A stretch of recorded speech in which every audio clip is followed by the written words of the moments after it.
ஒரு நடிகை, நான் பேர்லாம் சொல்லுவேன், கிரண் அப்படின்னு ஒரு நடிகை, ஷகிலாவோட ஒரு மீட்டிங்கில் வந்து எனக்கு பணம் வேணும்ல, அப்போ நான் வந்து சில நியூட் ஃபோட்டோஸ்லாம் வந்து சோசியல் மீடியாக்கெலாம் நான் அப்லோட் பண்ணுவேன் அப்படின்னு டைரெக்டாக சொல்கிறாங்க.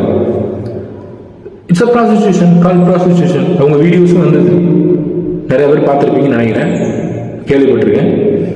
ஸோ அப்படி இருக்கும்போது அதுக்கு வந்து நீங்கள் வந்து இப்போ லீகலாக அதுக்கு வந்து எந்த சட்டமும் இப்போ இல்லை. அதனால இது வந்து அதுக்காக அது லீகல் கிடையாது, அது தப்பு தான். இப்போ உங்களுக்கு நான் ஒரு எக்ஸாம்பிள் சொல்லணும் அப்படின்னா, இப்போ நீங்கள் 4 பேர் சேர்ந்து உட்காந்து வீட்டு வாசலில், உங்கள் வீட்டு வாசலில் சீட்டு கட்டு விளையாண்டிங்கன்னா அது கிரைம். உங்களை வந்து காவல்துறை வந்து அரெஸ்ட் பண்ணலாம். ஆனால் அதே இதை நீங்கள் ஃபோனில் உட்காந்து உங்கள் ஃப்ரெண்டோட அவர் வீட்லேயும் நீங்கள் உங்கள் வீட்லேயும் உட்காந்து உங்கள் ஃபோனில் விளையாண்டிங்கன்னா அது கிரைம் இல்லை. ஏன்னா அதுக்கு இன்னும் சட்டம் வரல.